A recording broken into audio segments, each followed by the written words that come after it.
You're about to join Jerry Parker, Moritz Siebert, and Niels Kostrup-Larsen on their raw and honest journey into the world of systematic investing and learn about the most dependable and consistent yet often overlooked investment strategy.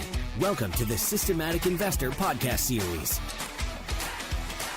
Jerry Parker, Moritz Siebert, and I, Niels Kostrup-Larsen, are back with this week's edition of the Systematic Investor Series, where each week we give you a raw and honest account of what it's like to be a rules-based investor, and what news and articles caught our attention, and of course, where we also attempt to answer all of your questions. So since I'm in Singapore this week, it's kind of good evening from me, but I know it's still morning where you are, Jerry, and afternoon where you are, Mort. How are you guys doing?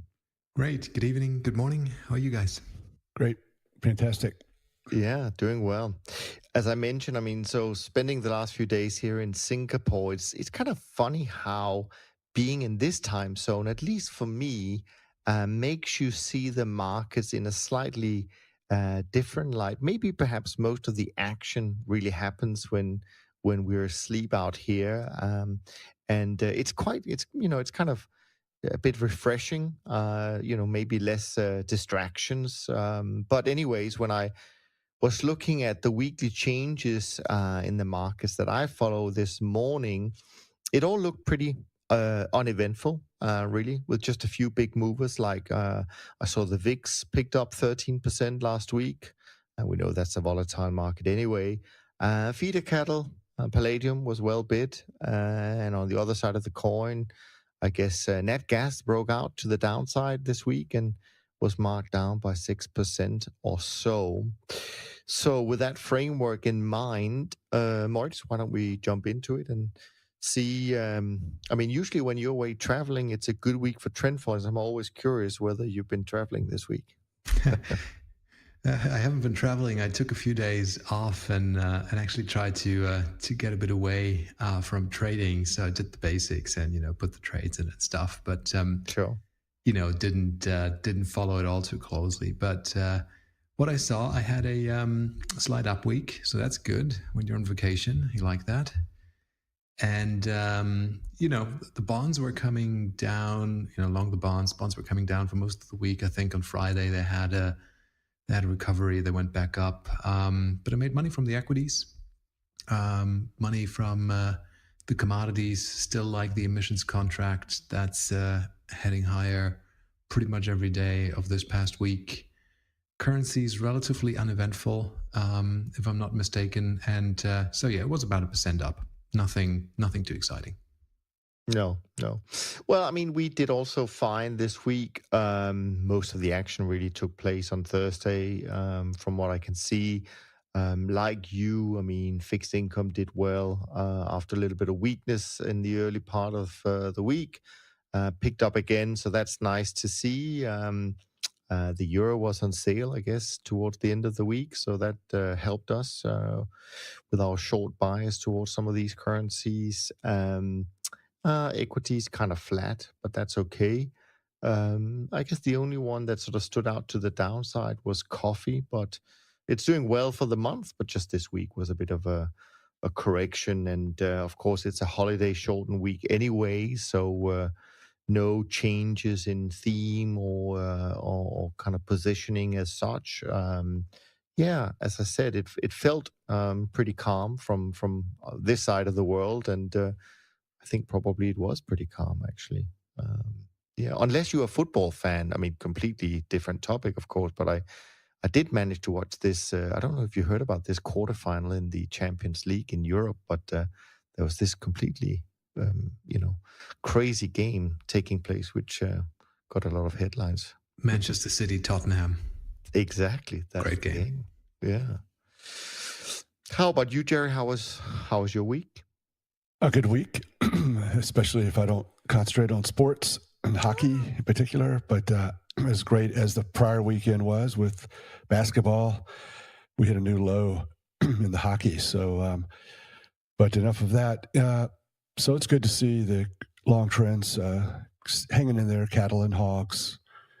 So that was still good. And then short grains.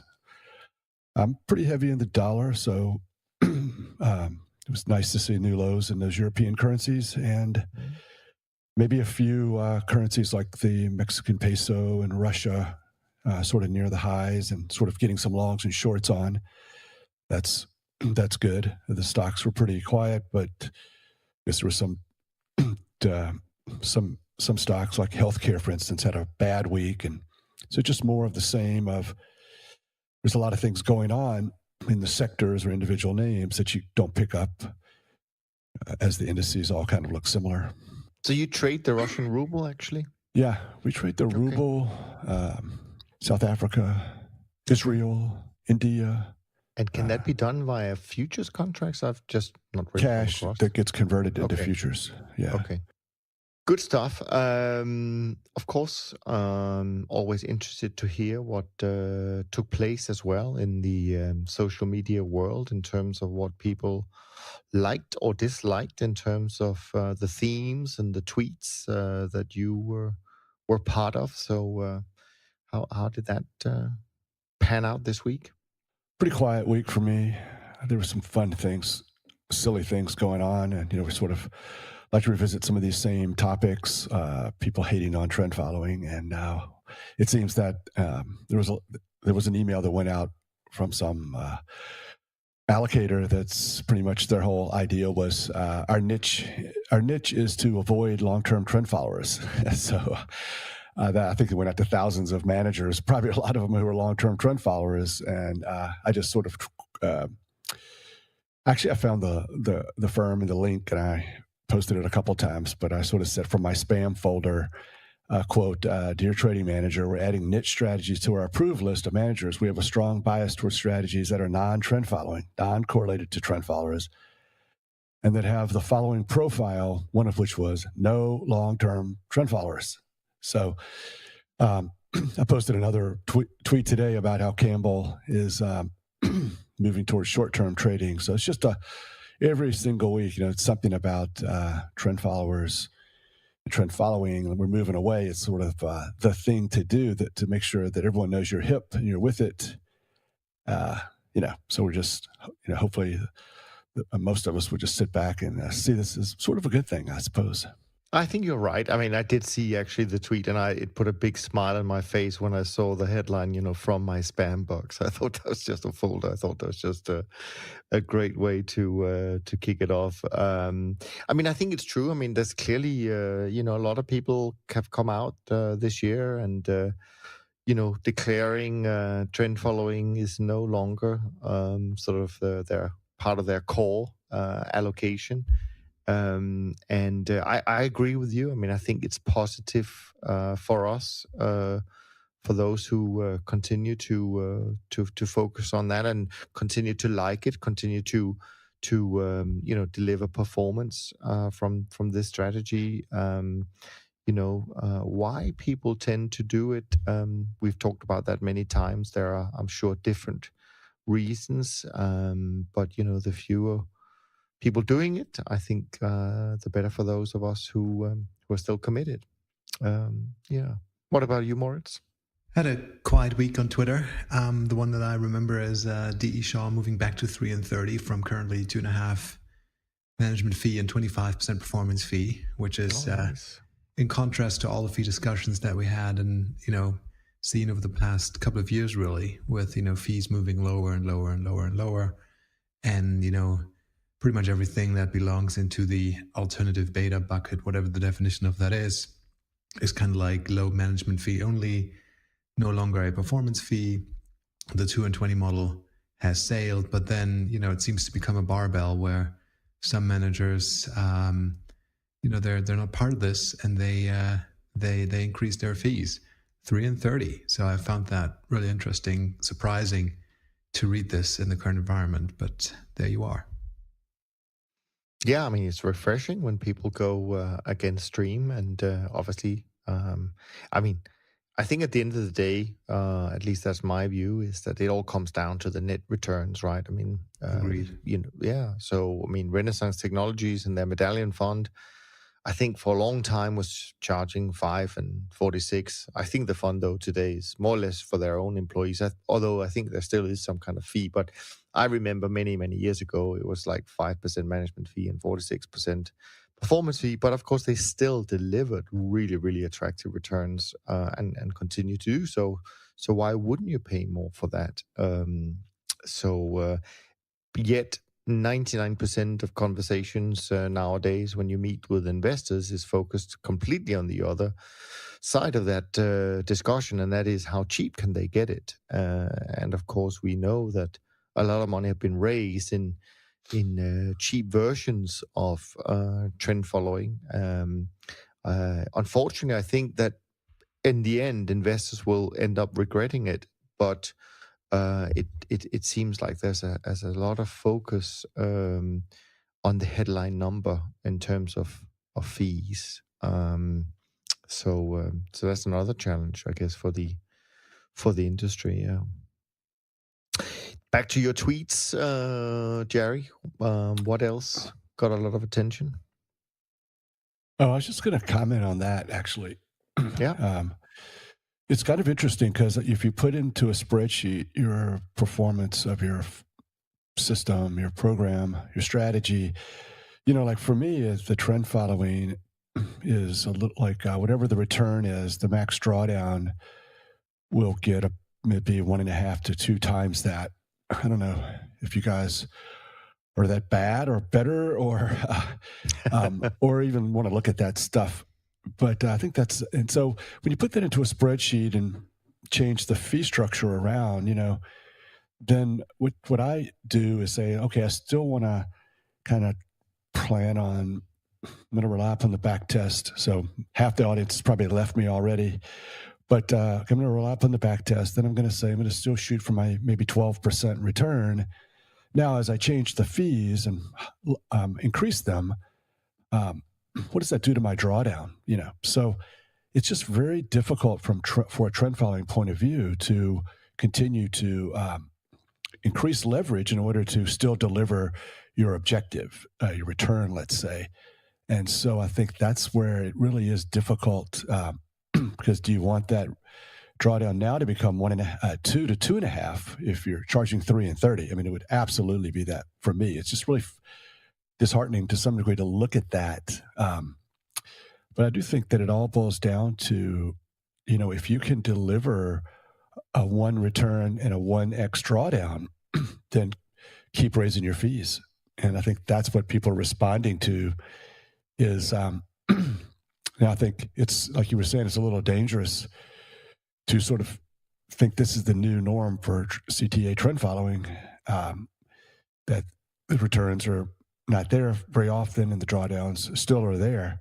So I think it is dangerous to sort of focus so heavily on the fees of your CTAs if it means that if you don't get satisfaction with those fees, you may reduce your allocation to CTAs.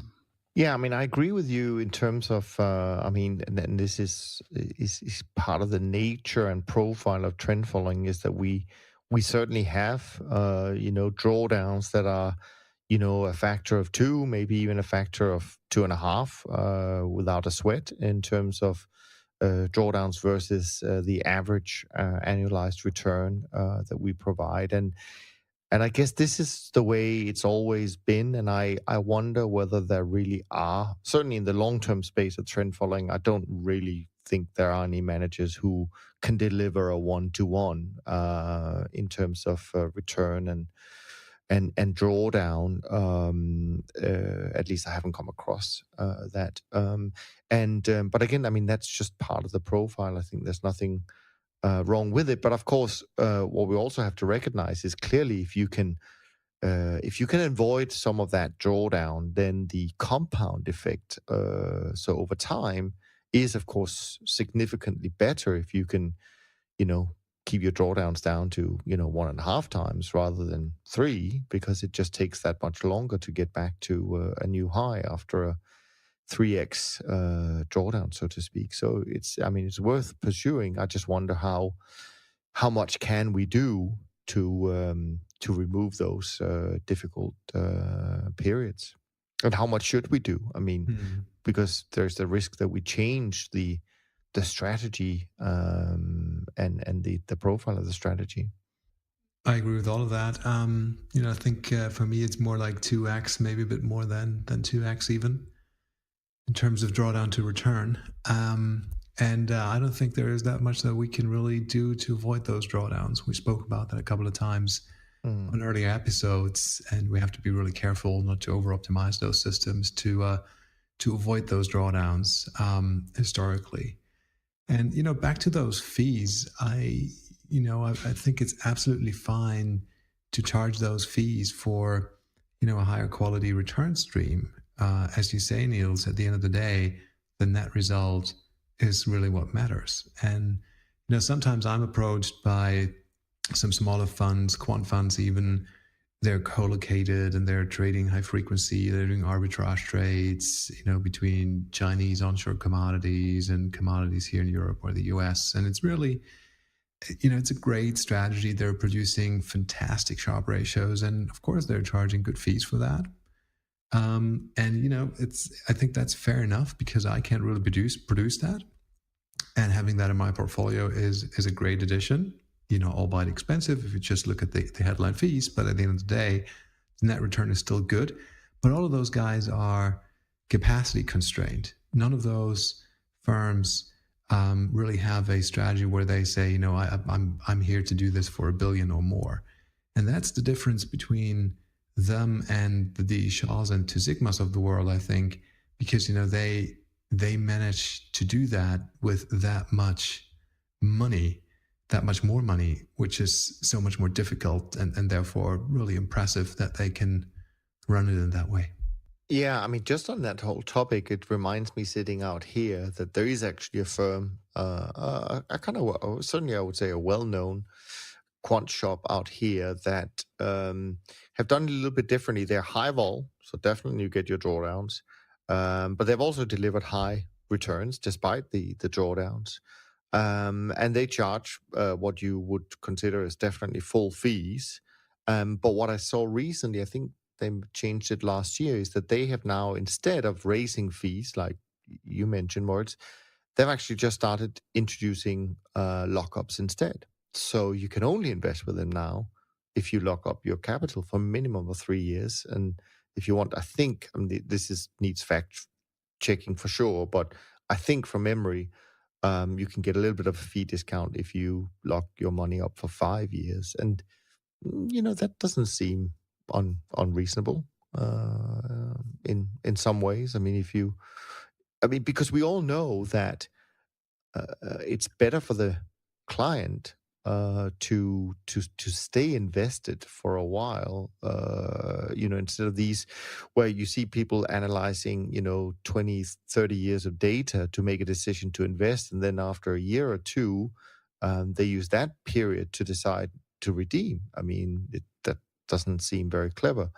So so I think locking investors into a strategy, I mean, of course that maybe there should be a way to get out if performance really changes, but if not, I mean, we know it's a much better solution for everyone if you can stay with investment, just like you wouldn't expect people to invest in equities with just a 1 year or 2 year horizon. I mean, that would be foolish as well.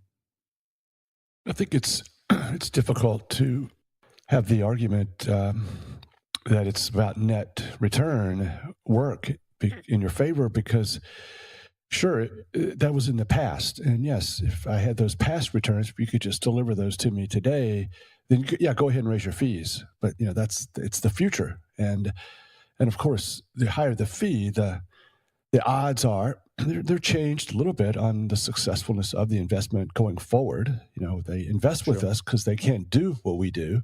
They can't do it because they don't know. They can only have so much confidence. They probably are mandated to have some sort of I'm out. I'm out. I have to have an out. If you're down 50%, I'm out. Okay, that's pretty reasonable.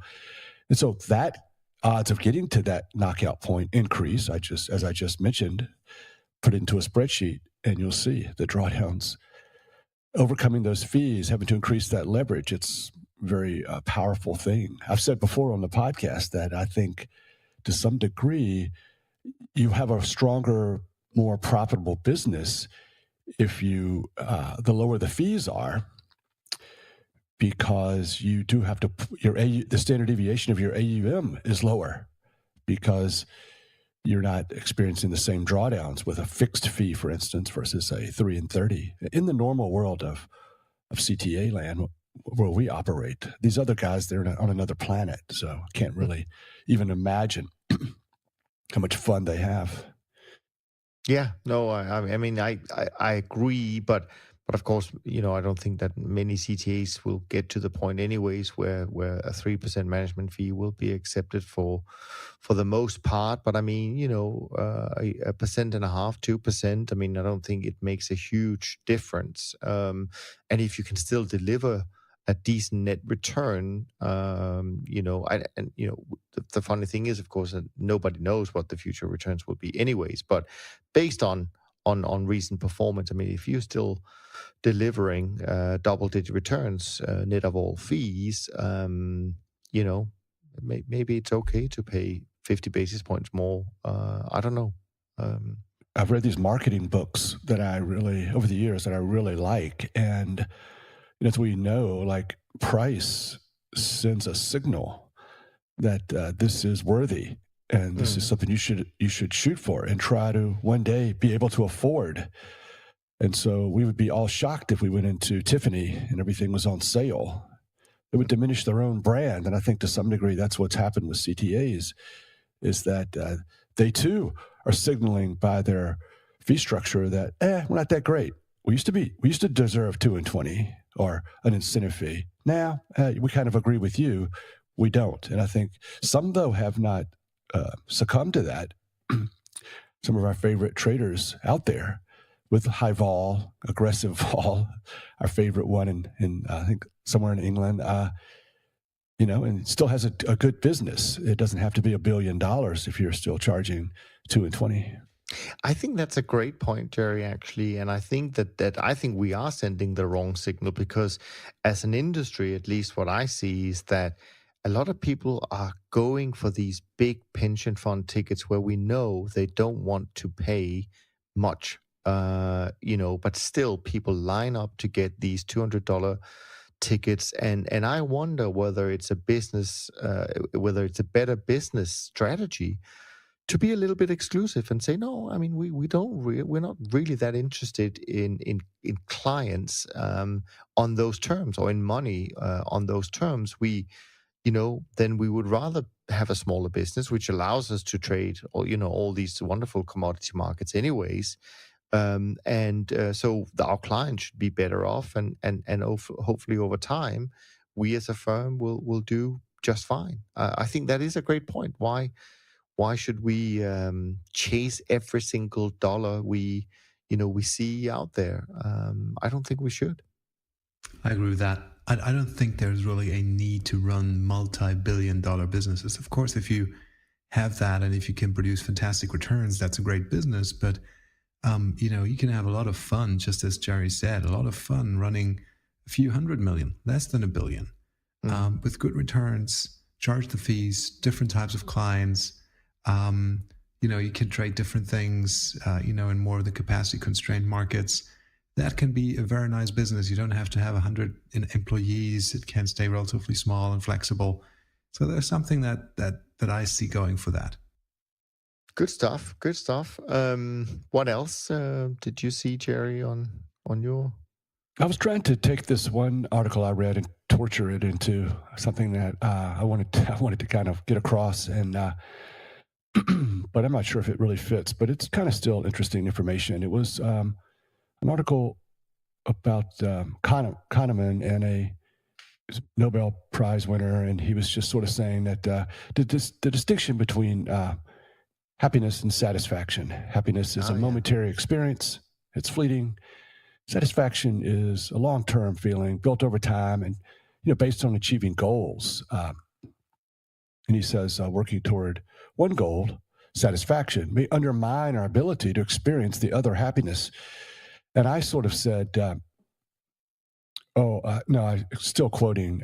Found his research found that those focused on long-term goals that yield satisfaction don't necessarily prioritize feeling good.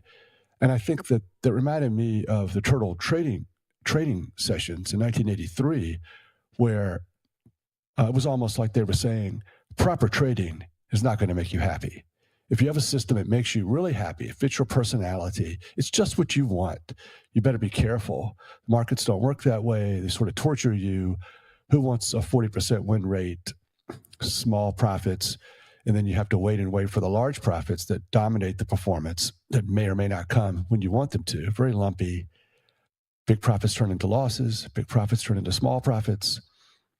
So a very frustrating way to trade. And I think to some degree, even if you trade short term or long term, once again, if you're in the normal part of the business, not the superstars we talk about sometimes, but I think this probably is just something that everyone sort of deals with. It's sort of always kind of rubbed me the wrong way. I mean, I know that it's got some truth in it, this idea that find something that suits you or your personality in trading.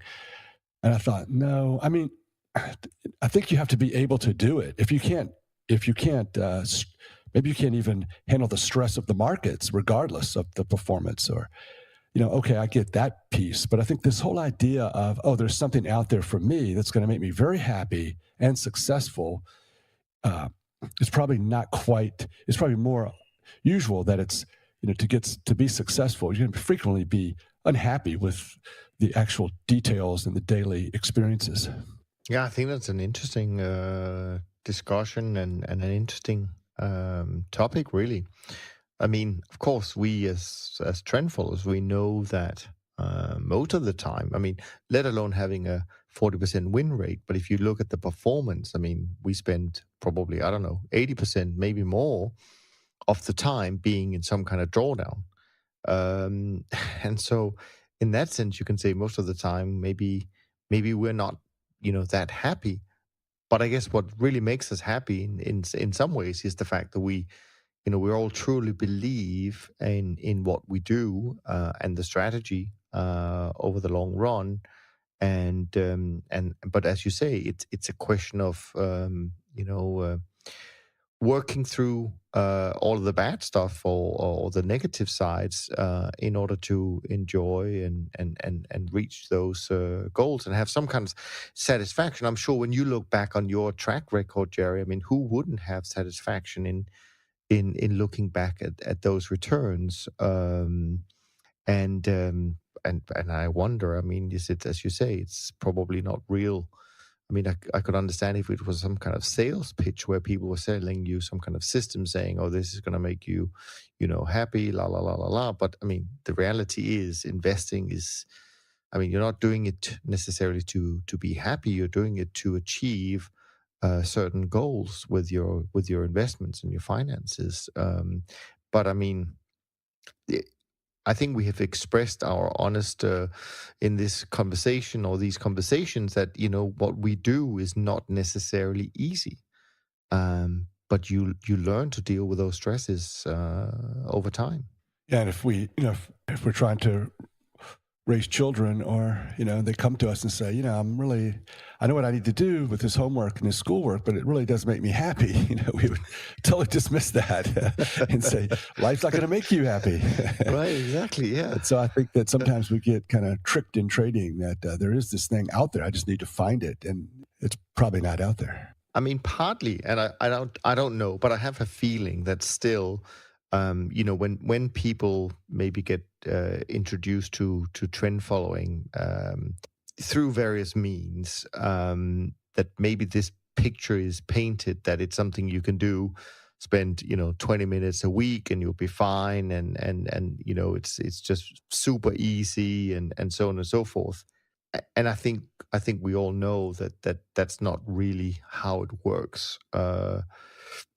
For 99% of people, maybe there are a few people who can actually do it that way, but it's very different for at least for us in our day-to-day jobs. So maybe also that's the other side of things, that the quote unquote media, it's being painted a little bit differently to what reality is. Any views, Moritz, on your side? Are you happy? Or you always say happy trading, so you must be happy. Yeah, exactly right. that had to come now. Yeah, I think I agree with Jerry. Maybe that ultimate happiness in trading isn't out there, and I'm sure it's worth looking for it. You have a system that you've designed that you're able to follow, that you're able to stick with, and not throw it in the bin every time there's a drawdown or there's something that you do not like. Then that is as close to happiness as it gets. If it then makes money, I'd call that satisfaction. I really like my trading system. So I love it. I don't want to have any other system than the one that I'm trading. And I like working on it and researching it and developing it and doing more with it over time.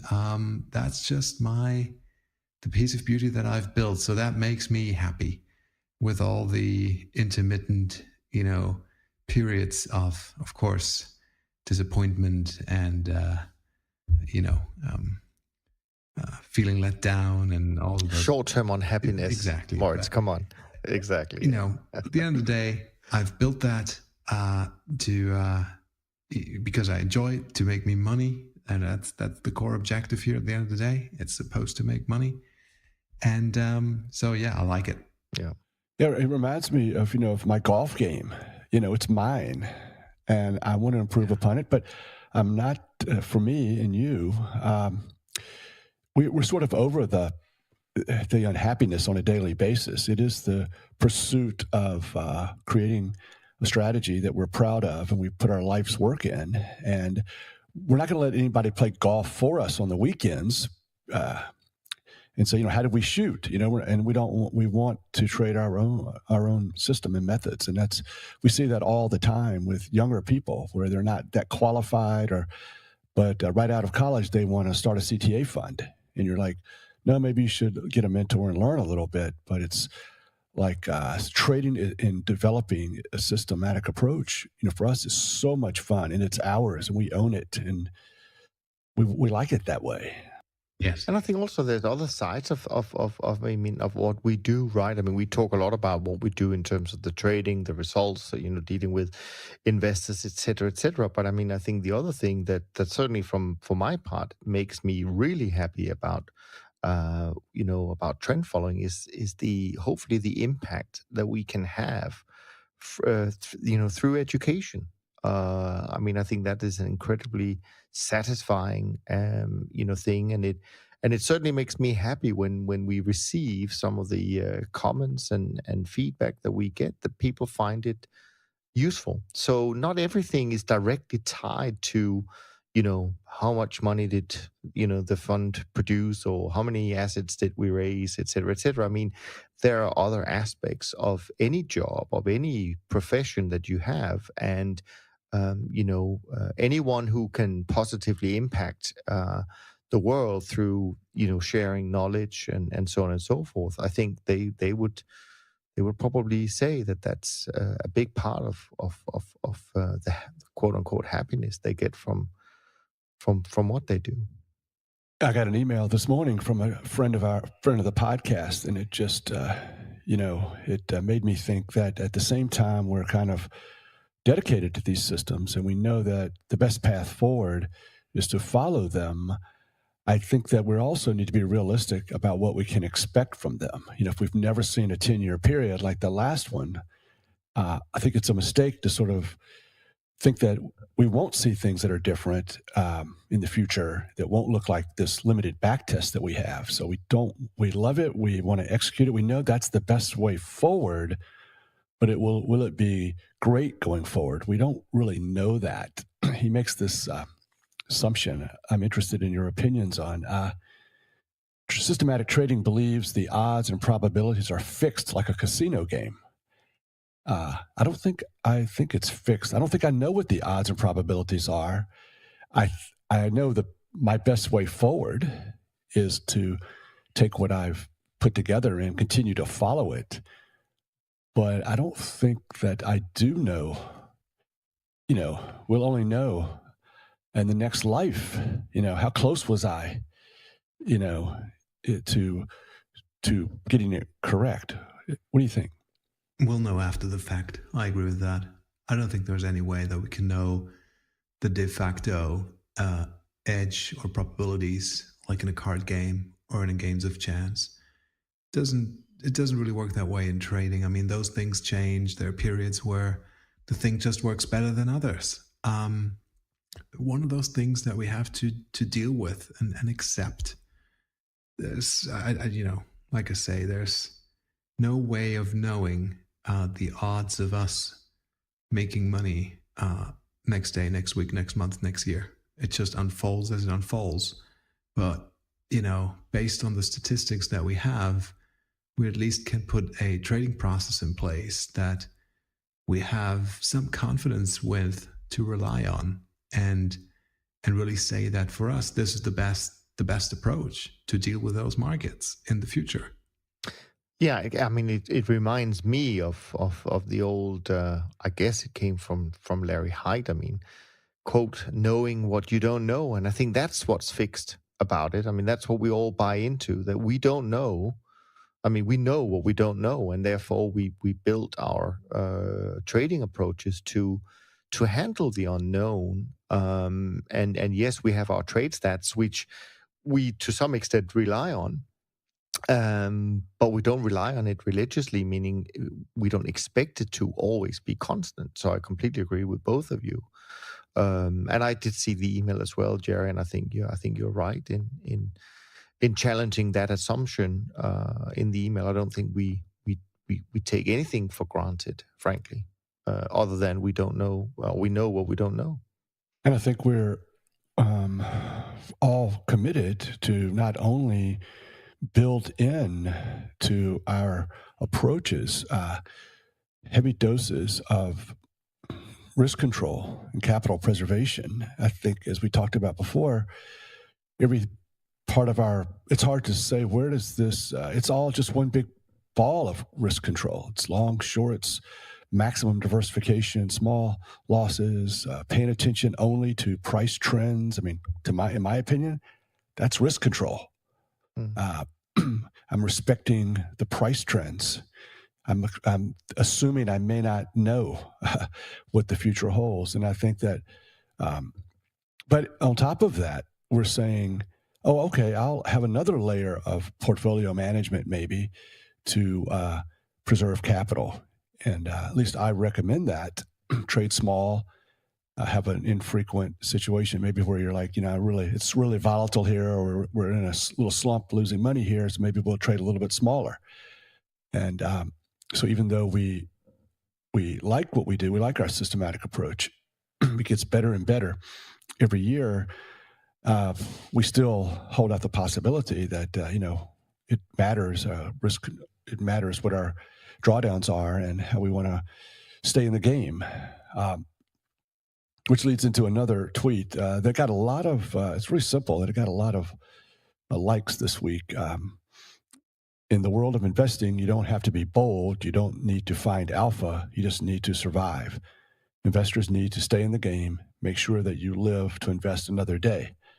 And I would say that our strategy, once again, does that better than anything, as long as we have our leverage at a normal, daily P&Ls or risk units at a normal, something we can handle and our clients can handle.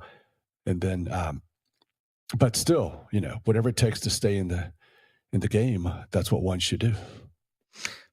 And of course, a lot of the things we talk about, for us, these are really just common sense approaches to investing, which makes it even sometimes harder for me to understand the amount of resistance we meet compared to other types of strategies, where, whether it's the old notion that what we do is a black box and people have no clue what's going on inside. I mean, compare that to a discretionary trader or a high frequency trader, or, many machine learning for that matter. I mean, that's the ultimate black box in some ways, in my opinion. So, I mean, there's a lot of resistance to these, very, I think, pretty basic, pragmatic ways of approaching investing. I like the surviving part of that. I mean, the saying is there. What is the saying again? With the old and the bold traders, there's no old bold traders, but there can be old or bold traders or something like that. But it's really that the surviving is key. If you're able to navigate those volatile, difficult markets for years and years and years without blowing up an account, and how disastrous would it be to have that accident at a later stage in your life? That would be such a bummer. So really the surviving, and I hear this over and over again when people are interviewed, people with, 40, 50 year trading, experience in the markets, still there, still showing up every day, trading. They survived and they've made the money. They kind of were able to work through those markets without blowing up. And this sounds so easy, but doing this for 40, 50 years, if you're able to finish at the finish line, then that's an achievement.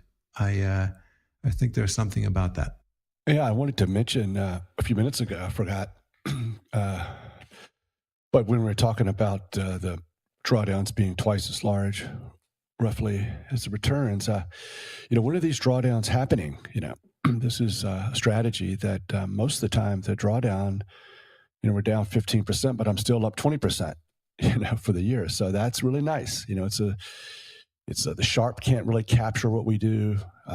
Even drawdowns to some degree are not as great a way of capturing our risk. So that's important. If you're still up 20% for the year after a 15% drawdown, that's a lot different than a lot of strategies. And then I think it's kind of funny that I feel, because a lot of people in the futures business and in CTAs are, come from very conservative accounting or, backgrounds. And here we have futures, we have leverage, we have commodities, cattle and hogs, long and short. It's just everything about it is these guys are crazy, out of the mainstream, really risky. And we're like, even the black box, the black box. But the black box takes small losses. It's massively diversified, has longs and shorts, uses leverage to fine-tune risk in all of the different markets and sectors. And everything we do, according to us, the way we feel about it, is it's all about risk control. But we send these signals out, shorts and futures, that it's difficult for everyone to kind of wrap their arms around. I think on top of all of that, which I completely agree with, Jerry, I think maybe there's one more thing that we need to add to the list, something that you don't hear on the mainstream financial news channels when people are interviewed. And that's just the answer called, I don't know. You never hear people on financial news media admit to, I don't know. But that's all you hear from our industry every time we're asked. You were talking offline about, you being on news, being interviewed on various news channels, and often they're gonna, always spring in, kind of a fundamental question, and of course the typical answer from a trend follower is, I don't know. Which we've obviously seen some of the real superstars in this industry being interviewed on Bloomberg many times, where they always at the end of the day want to know also where's gold going, and they politely say for the 15th time, we don't know, that's not how we trade. And maybe that's part of the equation, the fact that we just admit to the fact that we don't know what's going to happen in the future. It's not a very sexy answer to give, even though it's the honest answer to give, and even though everybody should be saying that, because nobody knows. That's right. And I kind of blew that last interview. I should have been more out there on that. I was thinking to myself about that, and because what I really believe is it's sort of better to fade the fundamentals and fade the news and hope that the trend is one way and the popular wisdom and obvious trade is the other way. So we just have to keep saying that, and performance will eventually catch up, and but you have to be out there and be and be adamant about what you really believe in, so you'll get the rewards. When I mean, I don't remember anyone in 2008 at the top of the stock market letting everyone know. I mean, maybe we apologize for not making as much money or not having it as being long enough, but every day we have the same message we could have said back then, which was it's very risky to not have a systematic approach that gets you in gear with the trend, and that doesn't trade currencies, commodities, stocks, and bonds, long and short. And every now and then, just telling the truth and being adamant about it in the face of bad performance or underperformance, that's how you're going to get the rewards. Yeah. Oh. And you have to survive. Just want to come back to that because, we said earlier, we spoke about what are the objectives, what are the goals, and it's like, making money. But just thinking about that, I mean, I also really want that trading system of mine still alive and kicking when I'm an old man with gray hair or no hair. So to have survived those markets. And, when you hear the, traders talk with, very, very long track records, you get the feeling that they were extremely aware of how treacherous those markets can be, and that the markets, they always kept them on their toes. And I think that's important to not, become complacent, even though we're running that systematic system, which we think, that's the best approach to those markets out there. But it's like, I can see this in myself. I, think, about the risk and the risk control and, where is it maybe that I'm taking too much risk? Things like this are on my mind all the time because I don't want to be blowing that account up. So I have to be extremely attentive and, eyes wide open to that because I'm also trading, at a relatively higher level of volatility. So it's, you cannot become complacent in those things. And, they're really, when you think about it, I mean, how many traders are there that have completed a life's worth of trading without blowing up, right? There aren't really that many. Sure, more than a handful, but you see the point, right? There are so many more traders that you do not know, you cannot know, because you will never hear about them because they didn't make it to the finish line. And I just want to belong to the former group, the finishers, as opposed to those that fail.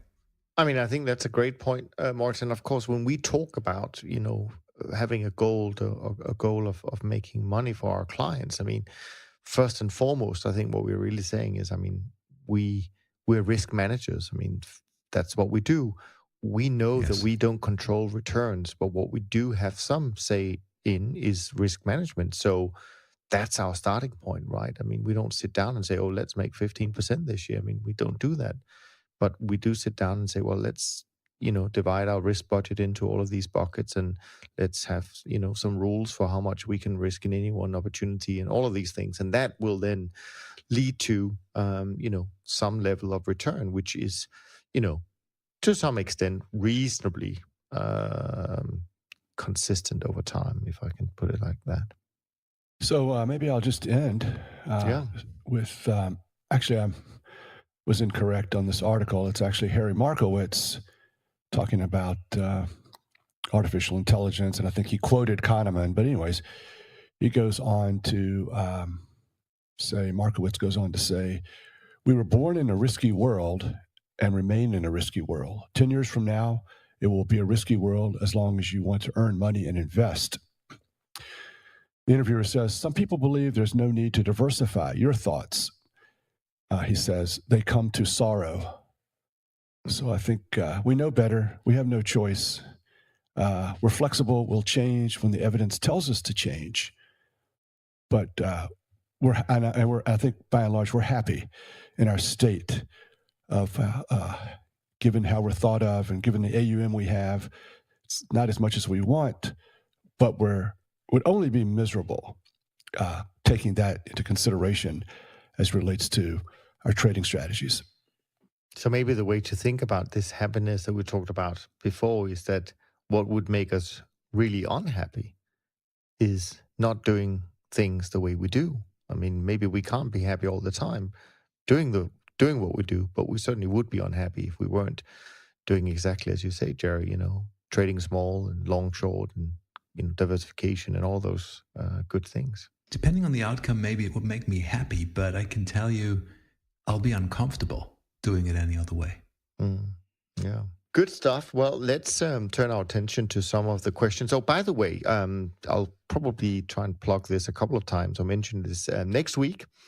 We have a great guest, a friend of, certainly a big inspiration for many of the tweets that we discuss each week, which is Wayne.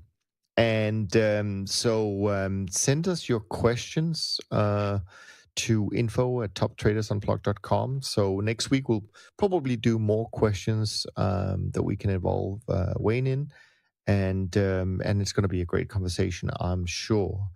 But for this week, we do have some questions, and one of them, the first one is from George. We mention George often because he helps us in the background, and we're very grateful for that.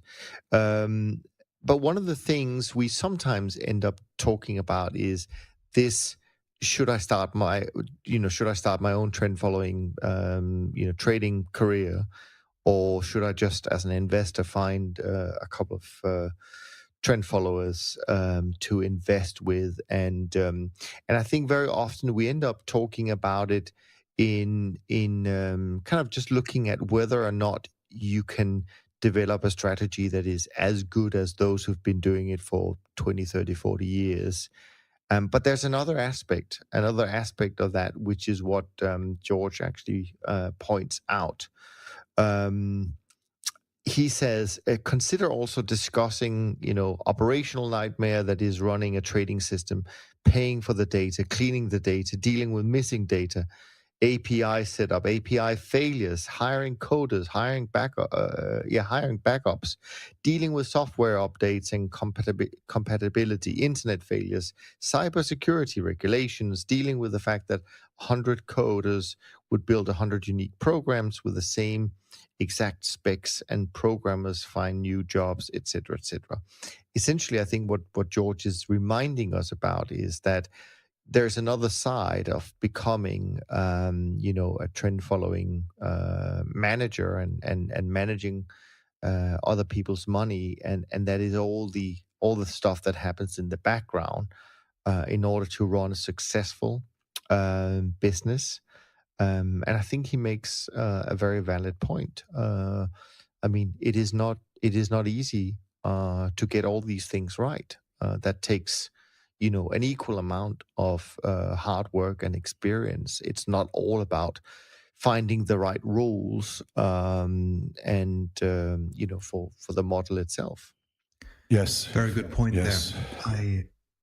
I like that point, because I don't think we've touched on that all too much in prior episodes. And so there is a cost, and there's lots of operational work and complexities in that. If you're running a regulated futures trading firm, CTA, with, say, different managed accounts, single managed accounts, a fund, all of that. It requires some heavy lifting in terms of the technologies and the infrastructure that you need to build.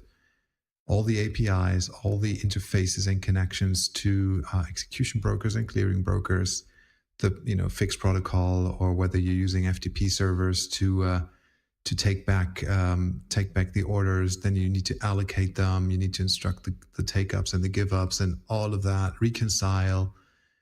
Make sure you have all the T's crossed and the I's dotted. All the trades match. All of this. Then the redundancy, the cost for data, cost for systems. If you don't want to program it all yourself, so if you want to use something that's off the shelf. So it's not to be underestimated that running this on a day-to-day basis requires experience and knowledge about IT and programming, and how the pipelines between the different parties involved in what you're doing, how they connect and how they work, and there are costs for data and all of that. So Very good point. This is not just, a 5 minute a day type of thing to do. Yeah. Did you want to add something to this, Jerry? Well, I've been in situations where everything was handed to me on a silver platter, and I really enjoyed it. I just came in at 7:30, and I left at 2:15, and all I did was sit in front of the quote machine and trade, and that was really fun, but it's very rare. I do think it's really good for if you get into a situation where you are trading and doing research, that you can eliminate some of these admin and not take it on all yourself. But it's a lot to do if you want to do it well. You don't even know. It's a little bit more than just bringing up moving averages on a chart. I mean, I agree, and I'm certainly impressed when I look at certainly on our side, and I know this is true for you guys and for many other firms in our industry. When I look at the attention to detail that is being paid by people in different parts of the organization, whether it's the traders, whether it's the operational people, of course we know with research, et cetera, and software development. I mean, as an industry, I think we go, a long way when it comes to eliminating potential errors and so on and so forth. And just from the, even on the accounting side, I mean, I know, Jerry, you and I have known a firm for a very long time. That just is extraordinary to be able to find even the smallest mismatches when it comes to the daily accounting of of client accounts, of funds, et cetera, even to a point where they might pick up things that even the administrator has not picked up. I mean, but it's that kind of level of detail that is required to deliver great service on all fronts. It's not just about the returns that people see. All right, should we move on to the next question? This is from Craig.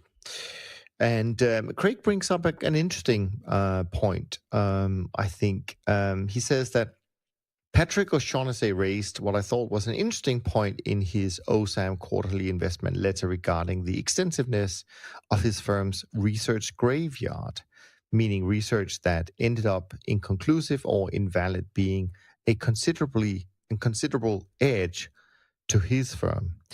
Do you think this applies equally to trend following? Is your research graveyard something you would publicize to your investors? And what were the biggest surprises in your research graveyard, if you don't mind me asking? Interesting question, I thought. Thanks, Craig, for that. Anybody who has some thoughts, I'm happy to kick off, if not. Great question. And I have a massive graveyard.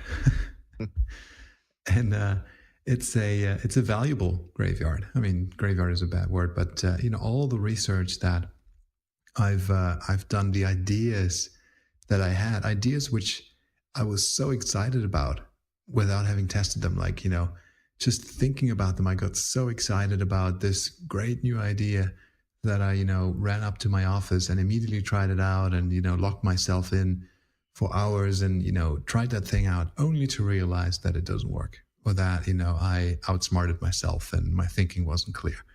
And this happens over and over again. Like, tested so many things, tried out so many, different ways of trading the markets, long and shorter term and long term, and this and that and the other. And to be honest, 95 to 97% of all the things that I've tried, I do not trade, and they are part of that graveyard.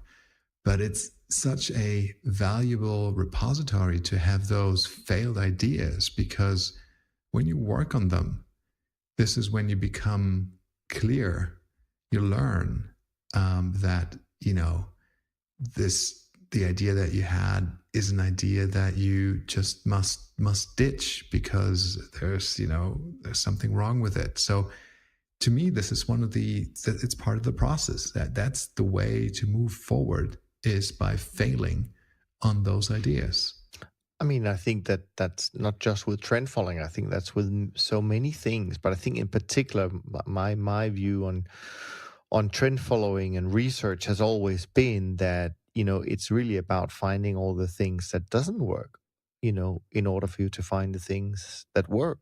And so you're absolutely right. I mean, most things by a wide margin that we look at, will not work by definition. But in order to find that one or two things that really can move the dial, you have to test many things. And I don't think that's so different from other businesses.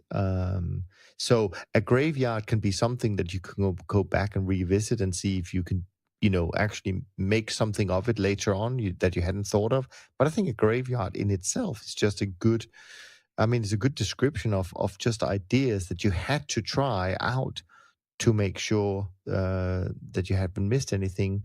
And then sometimes you stumble across something that actually turns out to be really valuable. What about you, Jerry? Do you have a big graveyard where you are? I was just limiting myself over the years to only being interested in trend following and diversification, and then just trying within that framework. And so I really limited, to some degrees, my creativity and also limited the amount of time that I wasted. But I think, as I've said before, we had a lot of ideas, bad ideas, ideas that sort of were not trend in nature. But the one that I've mentioned before that stands out is we were toying around with profit objectives. So if we make 50 ATRs, 20 ATRs, what happens if we just take a profit?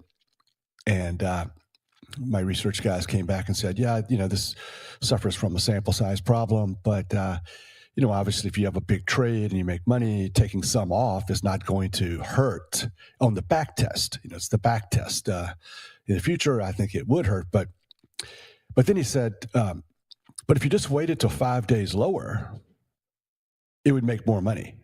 So even when you're doing something wrong, if you put a little bit of trend to it, you'll see some improvement. So I think that just continuing to be impressed by how powerful following prices and buying higher prices, selling lower prices is how powerful that is what sticks out to me. Absolutely. Next question is from Carl, and Carl has a question about stop strategies, etc., etc. I know that we have talked about this before, but let's spend some time answering this question. But I just want to say to you, Carl, that if you go back, and I don't remember exactly which episodes they are, but there's certainly been discussions before about some of these. So if we leave out something today, by all means, you might be able to find some comments in previous episodes. And by the way, to all of you who wrote to us this week, quite a few of you, about the question that we posed to you last week, which was about the length of the episode. Should we go for an hour and a half, or whatever? I think actually you all came back saying, we should just continue to do what we do. When we have things to talk about, we talk about them. And those weeks where we may not have so much, well, maybe we have a shorter episode. So we appreciate your feedback. Keep it coming. It's super helpful for us. Okay, back to Carl's question. Question 1 is about the initial stop. Where do you guys place your initial stop? I guess it all comes down to what Jerry says, the sweet spot, and playing with the numbers, but with a broad brush, of course. And just from my point, Carl, I mean, of course, I'm sure you're not expecting us to tell us exactly where we place our stops, but for our part, we don't really use stops, so it's an easy question for me to answer. We manage risk in another way, and therefore it's not something I can really give you a lot of feedback from our point of view, at least. I'm going to read the other questions since they relate to stops, and I think Jerry and Moritz will have more to say about this. Question 2: if, for instance, I use a 5x ATR 20-day period for the initial stop, could I use this for both a moving average crossover system and a breakout system? And question 3 is just, may I have some trailing stop ideas? And Carl finished off with some very nice comments about the podcast. So thanks for that. But let me turn it over to you guys when it comes to stops and just your general thoughts about some of the questions that Carl raises here. Okay.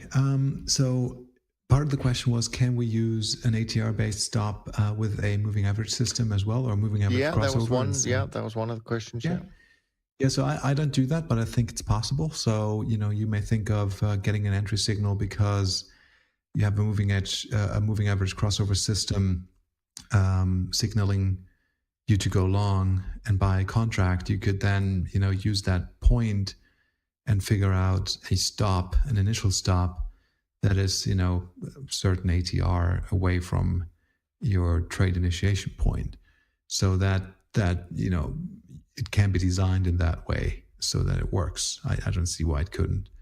And of course it can be done with breakouts and, really any other signal that you get. So I take an initial stop just as Carl suggests. It's a certain, ATR number away from the level where I initiated the trade. And then that stop starts to move, starts to trail based on new highs or lows that the markets make. So it starts moving over time as my position develops.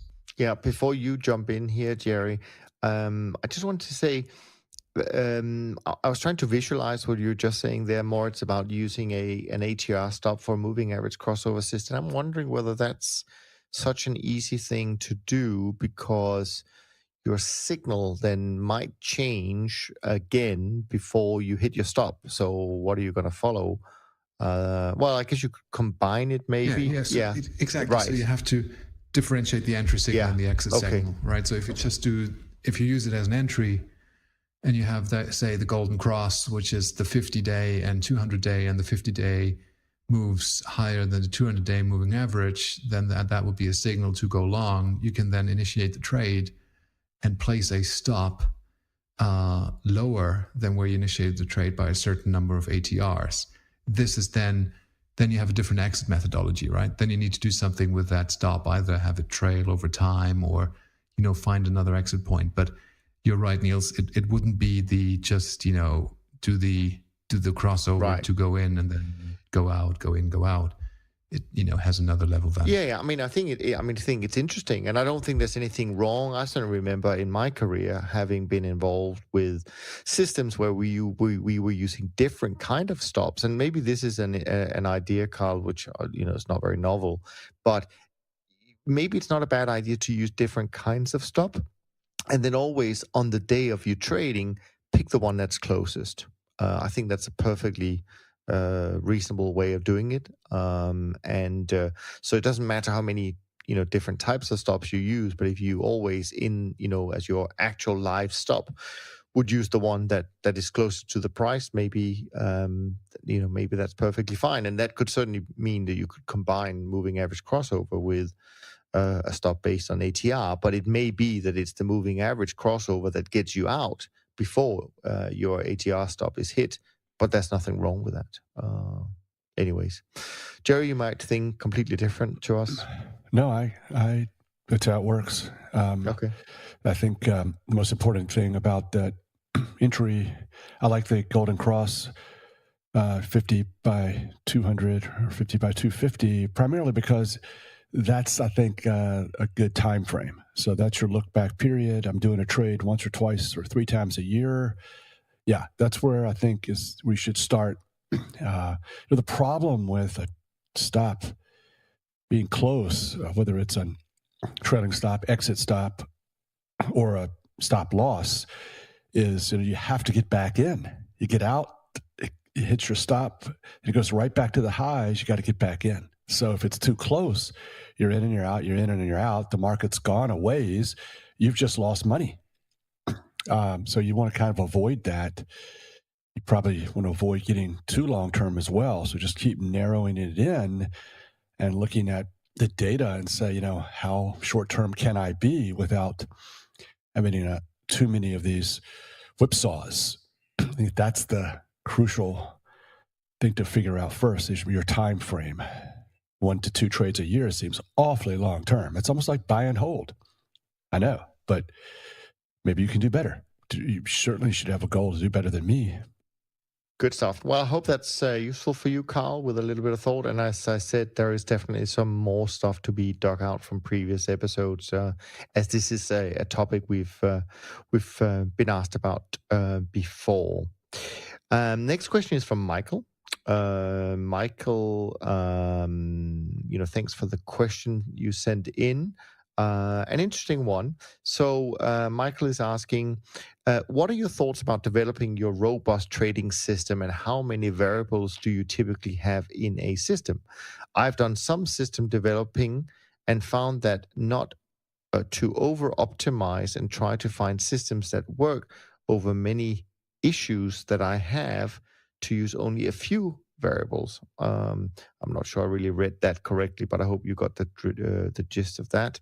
Also, do each develop systems with different variables for each of the groupings, softs, indices, metals, etc., or try to develop systems that work over all groupings? So, Michael, from our point of view, to answer your last question first, we used to do that in the early days of our business. So from sort of mid 70s all the way up to early 2000s, we were in fact using slightly different parameter settings for each of the markets that we trade, but found that it would be a better idea and a better approach to use universal parameter settings for all markets.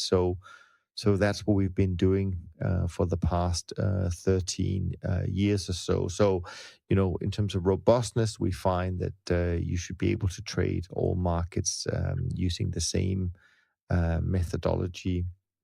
And in terms of the various variables, I mean, we use a couple of different methods of trend following. We have traditional breakout like Moritz and Jerry has. In this case, we look at volatility rather than price, but in generally, that's quite a kind of a simple approach to trend following, where you only need a couple of different parameters, namely volatility and time, and that definitely works and has done for us for 45 years. But we also use a different type of trend following, which I think some people would refer to as kind of time series momentum. So it's a slightly different way of looking at trends or identifying trends. But I think the secret sauce that we use is that then we add a few filters to that. That's, I think, is kind of our secret sauce when it comes to making that type of trend following maybe a little bit unique to compared to other people doing it that way. And then finally, again, on top of all of these things, you need to consider, your exits. Where we talked about that many times. I mean, do you want something, on top of your traditional exits coming from those signals? And finally your risk management. So that's how we do it. And I think generally you're right about the point about keeping things simple. And we've talked about that many times. I mean, good enough is good enough, and you kind of have to accept that instead of trying to find things that will to try and avoid some of the bad stuff. I mean, trend following will have some bad stuff in it. That's just the way it works. You have to lose money to make money when it comes to trend following. So don't try and be too clever about it. Well, I think filters are good on the entry side. I think that's a pretty good idea. But if you add something to the breakout or to the moving average crossover, I think that's going to reduce the number of trades, that of your sample size. So that's to be considered. You can't have a filter that doesn't allow you to get into the trade. I know I used to have this low vol filter, and if the market doesn't have a lower vol, I would pass on the trade, and that's a no-no. The future is not subject to the back test. All you need is a couple of huge monster winners. Oops, back test now has changed. I cannot risk missing a big trend, even if the vol doesn't meet my filter requirements. And I think on the exits, especially, I feel like you will get in trouble if you have two different types of exits. I have, if this happens, I get out, or if this happens, I get out. Well, that's exactly what you do with a stop loss. So that's the downside of having a stop loss. It's two different groups of trades. But I think that if you have an and, if this happens and this happens, then I get in or then I get out, that's okay. But I think if it's this or that, I think that's where you kind of run into problems. I agree with all you said. I like simplicity. I like to keep the number of parameters as small as possible, really, because this produces the big sample size, right? The greater the number of parameters, then all else being equal, the smaller your sample size. And the smaller the number of parameters that you're using, that's really the best recipe to avoid over-optimization and ensure that you have a robust trading system at the end of the day. So I don't really use that many crucial parameters. I mean, of course, yes, the ATR. What ATR is it? Is it 20-day ATR? Is it 30, 40? Is it the max of 2 ATRs? Things like this. And then obviously, where to get in on a high, a new high, what time frame, how to get out. Is the time frame to get out the same as the time frame to get in? So say you get in on a 40-day high or a 50-day high. Do you want to get out on a 50-day low? Or do those numbers, can they be different? They're different in my case. But, it gives you an idea for the parameters that I'm using. I'm using volatility floors also on markets which, and that is relevant, markets which produce very little volatility, such as the short-term interest rate futures. I have a volatility floor there that prevents me from over trading and getting too large in those markets. But really, there aren't that many more crucial bells and whistles other than that. That's a good, interesting thing. I use those same. It's something we can talk about at a later episode, but it's just difficult, I think, to some degree for us to find things that we disagree on. I don't really disagree with it. I'm just perplexed by that subject. So the Eurodollars have a very low ATR. Your position the number of contracts can get very high. I lived through a period, October of '87, where there was just an unbelievable negative counter trend rally in the Eurodollars, and it's a potential wipeout situation. And for years, I did the same thing. I would have a minimum ATR. That's what I called it. I think that's what you're saying. So, but then I think, that's inconsistency. The computer says, no, I'm not going to reward that. Take it off the trade sheet or come up with another way. You're asking me to calculate this ATR. I'm trying to be consistent. I'm just going to show you worse results because for whatever reason, now you've input a new number that I didn't come up with. I didn't follow the rule. I got overridden. I cannot reward that. And it won't. It'll be less performance. But you may say, oh, that's fine. I'll take less performance. I need to stay alive. Staying alive kind of trumps everything. But then I sort of changed my opinion on that. And I said, no, I'm not going to use these minimum ATRs anymore. I'm going to just trade it a lot smaller. I'm going to do the right thing and just make that position in those short-term rates kind of small so they can't crush me because I don't want to. And I just find I'll probably change my mind next week because I go back and forth on this. I was just wondering If you Well, had an opinion on that. yeah, my opinion is that maybe you don't necessarily need a minimum volatility floor, but maybe you just say, okay, I'm going to calculate my volatility over two different time frames. So I have, one that might be only a month, so to speak, to kind of have a current level of volatility, and one might be over a lot longer period of time, and you simply take the higher of the two. So you're not really imposing an artificial floor. You're just saying, okay, sometimes markets can go through a shorter term, unusual level of volatility, let's call it that. It could be unusually low for a while, but then if we take it over a longer period of time, we should be comfortable having captured, a decent level of vol, so we don't overexpose ourselves in terms of position sizing. So I'm doing that. I'm using two different ATR windows, a longer term one and a shorter term one. And I'm using the higher of those, right? So that keeps my position sizes smaller, as opposed to just using, say, a shorter term one or just a longer term one. Yeah. But the volatility floor or the minimum ATR. So say you looked at the euro dollar, whether say you have, a 20-day ATR on the euro dollar and a 100-day ATR on the euro dollar, it's probably roughly the same at that point in time. And really for me, it's like Jerry said, it's about that staying alive type of thing. Remember 2015 with the Swiss franc, right? There are these events where markets gap or move so strongly, so fast, that if you're overexposed, it may be game over. And that must be avoided at all cost.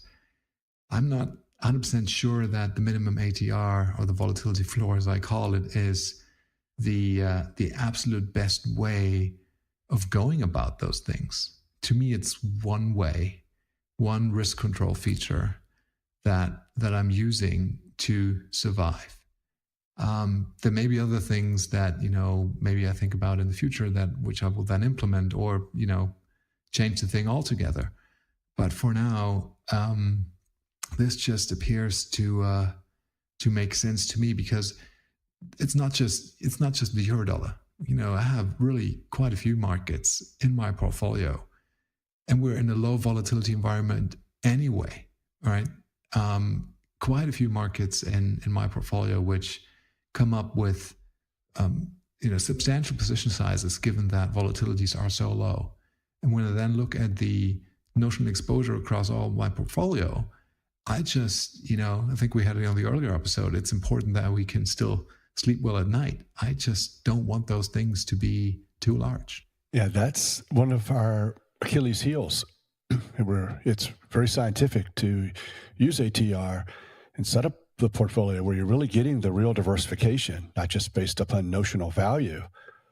But that's, one of the things that doesn't appear that often, that when you're really happy that you're trading small, is that you can have these certain markets, especially the euro dollars and the markets that have low vol, that you have to really leverage up in order to have the Swiss franc or the euro dollar be the same position as your S&P. And that's what we all kind of do from a risk and expected return point of view. But I will say that, tongue in cheek, this is another example of, now I can disagree with both of you guys, because I did something similar as it related to this. And I said, okay, just choose the higher.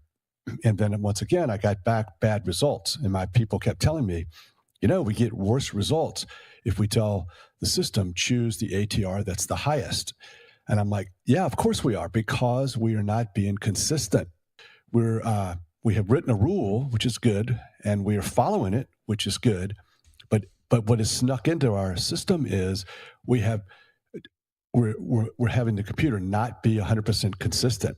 And so I think that from my point of view, you need to sort of decide both of these ideas, the long-term, the short-term ATR, they have their weaknesses, but you got to choose one. Yeah, no, I mean, that's absolutely true.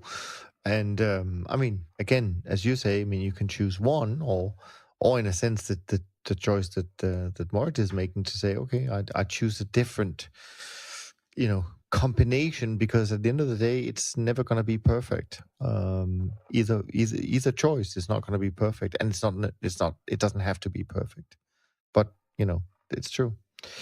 Now, last question for today. Now, this is a question that is almost identical, I would say, to Carl's question. This is from quote unquote Uncle Mike. It's not really my uncle, but he calls himself Uncle Mike, so I might just call you Mike. Thanks for your question, Mike. And he asked, in developing your systems, what do you find that works best for stops? And are they different based upon the holding time frame, smaller stops for short-term systems? I would think that volatility-based stops may work best, but I'm sure your PhD math major analysts have a better handle on this than I do.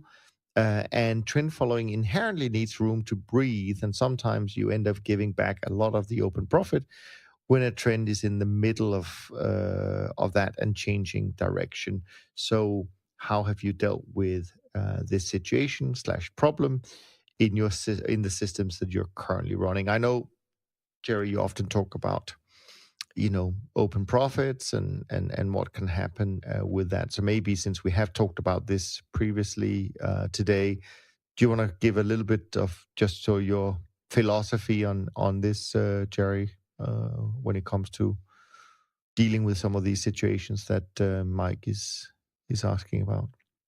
Well, unfortunately, in order to get the big profits, you have to be longer term these days and hang in there and absorb some of the ups and downs. And as I talked about the past few weeks, some of the sell-offs, like I think hogs and emissions, we hung in there, and they went back to the highs. Great. That's what the computer says. Hang in, have a sort of a 50 by 200 exit, and then that time frame. And because the markets do have a tendency to keep going, and that's superior. But then, of course, we had palladium, and it doesn't look like that is going to get back up there. It might. And so you have these crashes and you give back a lot of profit. So it's unfortunately, that's the way a lot of CTAs have analyzed the markets these days, to be longer term, whether you have a lot of money under management or not. And then, of course, there'll be other CTAs who say, yeah, that seems to be getting crowded as well. So what do we do now? And so I think for me, I'm not going to do too much and just wait for better trends and maybe fewer crashes. Yeah. And I mean, you raised a question, Mike, in the thing about, whether you have tighter stops for short-term timeframes, et cetera, et cetera. I mean, since we're all, longer-term trend followers, we probably, deal with, stops and risk management in a very similar way. But if you asked a short-term manager, maybe you would get an answer like that. But I don't have any particular view on that. And of course, there are ways, of course, where you can allow your stop to, the trading stop that we've talked about earlier in this podcast, will vary, of course, from time to time. But I think also Jerry's point about allowing a good deal of the open profit to, go away at times during the trend. I mean, that's also very important. Those were the questions. Thanks so much for sending them in. Keep them coming. Send them to info@toptradersunplugged.com, and we will do our best to answer your questions. Let me just run through performance while the two of you think about any other topics you want to raise today. So as of Thursday evening this week, which of course is probably not going to have changed Friday, since it was Good Friday around the world. So I would say these numbers are pretty much where we are at the end of the week. The BTOP 50 index is up 1.29% for the month, up 3% for the year. SocGen CTA index up 0.72%, up 2.66 for the year. SocGen trend index up 1.07, up 3.99. Let's call it 4 for the year. And the SocGen short-term traders index down 0.83%, down 2.62, and the Bridge Alternatives Index down 0.22% for the month and up 0.72 for the year. So generally, CTAs and trend follow still doing okay so far in 2019, whilst the shorter-term guys are having a little bit more of a challenge so far. And let me also just remind everyone, the next week, one of our favorite Twitter friends and inspirations, Wayne Himmelstein, will be on the podcast. He's the founder of Logica Capital Advisors, and he'll be joining us. So make sure you send all your questions for Wayne to info@toptradersunplugged.com. Guys, yet again, we managed to breach the 1.5 hours. We hope people are still with us. We appreciate it. And anything you want to bring up before we say goodbye for now? I like the industry numbers that you just reported. They sound good. Yeah. But happy trading. Embrace your unhappy trading if you have any. Or exactly. Better satisfaction in the future. Exactly. Some of the listeners are writing in saying, Jerry, you have to write them down, all your slogans, so we don't forget them. Maybe we should have a contest. I'll just choose one. And I'll have to tape it up to my monitor here so I won't forget it. Absolutely. Good stuff. Well, I mean, it is very late here in Singapore. It's still morning where Jerry is, but we hope that you enjoyed our conversation as much as I'm sure you can hear we enjoy making them. And if you do want to give something back to us, all we ask for is that you share these podcast episodes with a like-minded friend. One share would be great.